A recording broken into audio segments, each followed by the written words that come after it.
right, welcome to episode 4 of Davos Watch, where we keep an eye on the global elites from Davos to the UN and all the other advocates of global fascism and totalitarian technocracy.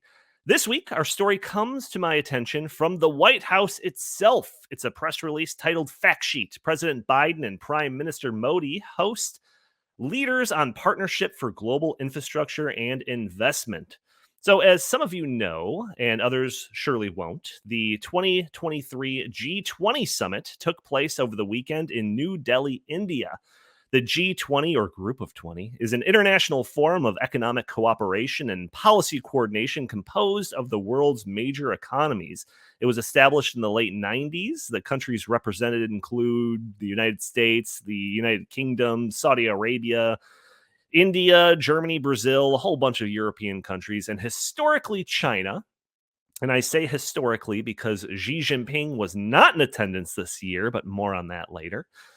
At these usual annual G20 meetings, leaders and representatives of their respective countries talk about various issues and often outline or strike up agreements on the issues that have a global impact in scope and measure. These can relate to global financial stability, responses to financial crises, trade issues, and most notably, especially in the last several years, climate change. And this year, there were a couple, quote unquote, achievements touted by the G20. One of them was reforms to the World Bank, because now, under the leadership of World Bank President Ajay Banga, who is the former CEO of MasterCard, who also attended the original launch event for the Great Reset and appointed to his position at the World Bank chief by President Biden. Under his leadership, the World Bank will now be expanding its mission to include issues such as climate change and pandemics. That sounds good, doesn't it, folks? Also, progress on climate change was supposedly made. The member countries have agreed to triple their renewable energy capacity globally by 2030, a goal that will require $40 trillion a year, apparently. But most interesting aspect of this year's G20 Summit was the advancement of the Partnership for Global Infrastructure, or PGI. So the Partnership for Global Infrastructure is a rebrand of a plan launched 2 years ago at a G7 summit called Build Back Better World. This was a project that was promoted by Joe Biden. It was a take on his Build Back Better domestic policies, but Build Back Better World, or as it's now called, the Partnership for Global Infrastructure, is a plan to funnel investments into scaling up, quote unquote, high quality infrastructure projects and develop economic corridors in low and middle income countries. Leaders of this initiative suggest that these actions will, quote, enable inclusive and sustainable growth and promote economic activity and prosperity in Asia and Africa and around the world. So at the G20 Summit, President Biden made a series of announcements pertaining to the PGI, which are outlined in the fact sheet that I mentioned at the beginning of this segment. The first one is the India, Middle East, European Economic Corridor.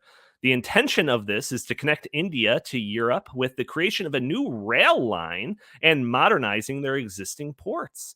Also, they want to connect the two continents to commercial hubs and facilitate the development and the export of clean energy products.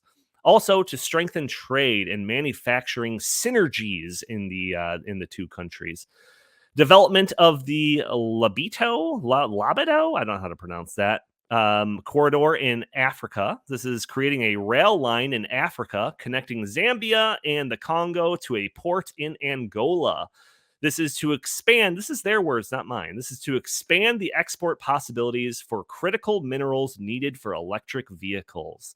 And a whole series of other investments around the world. $425 million to financing a solar company in India to produce solar cells. Other investments in India for firms to build battery storage and other green energy technologies. $50 million to India to a pharmaceutical company to create a manufacturing plant. Modernizing ports in El Salvador, enhancing supply chains in Mozambique, and building transportation systems in the Philippines. So, this is where it gets really interesting. To our extremely advanced listeners, these sorts of deals and plans outlined under this Partnership for Global Infrastructure may seem a little familiar to you. And the reason for that is that the PGI, formerly known as the Build Back Better World program, was modeled after China's Belt and Road Initiative. So, China's Belt and Road Initiative is a major component of Xi Jinping's foreign policy agenda. It is an ambitious infrastructure project which seeks to link China to countries throughout Asia, Europe, Africa, and Oceania. How do you say that? Say it for me. Oceania, I don't know.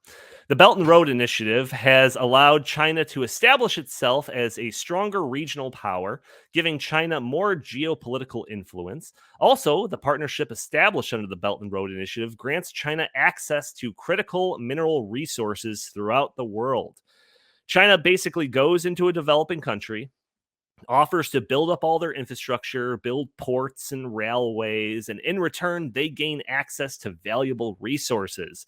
So, critics of China's Belt and Road Initiative equate it to modern day colonization, a blatant exploitation of the country's natural resources, and some even accuse China of luring countries into debt traps where they'll be stuck paying off loans to China forever.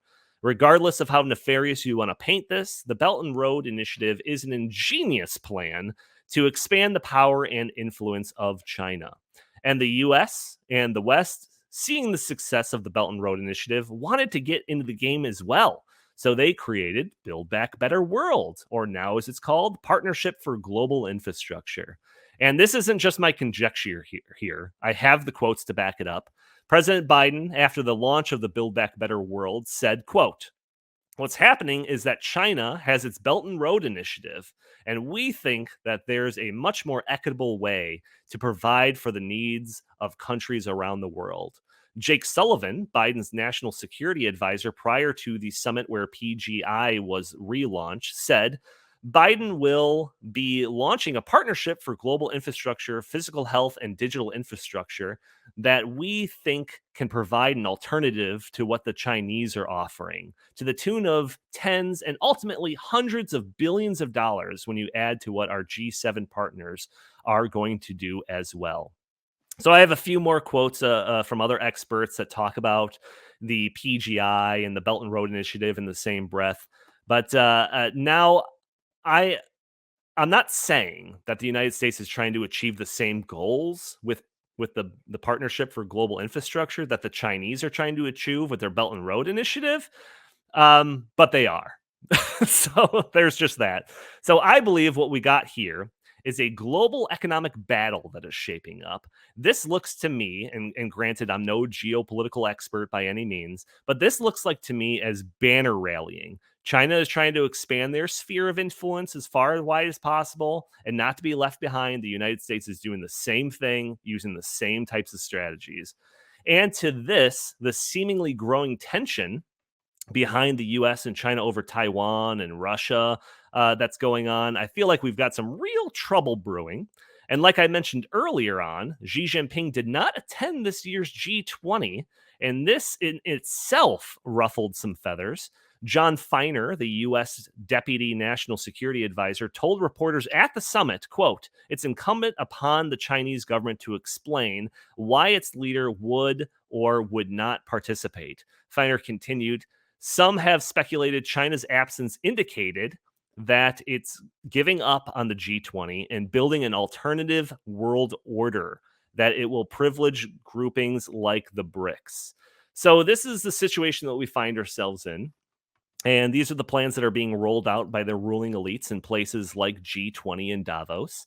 And remember, like I say at the end of all of these segments, that these ambitious plans and global organizations are incredibly well connected and incredibly influential. And oftentimes, the things that they say and do go largely ignored, and they go ignored at our own peril. We've discussed numerous times on this podcast that the infrastructure for the ESG and the Great Reset was constructed right under our noses, but people weren't paying attention to Davos, so it went largely ignored. And that is why I've started Davos Watch, where every week I intend to shine a light on some elements of the global elites, and I hope that you stay tuned so that you can stay informed.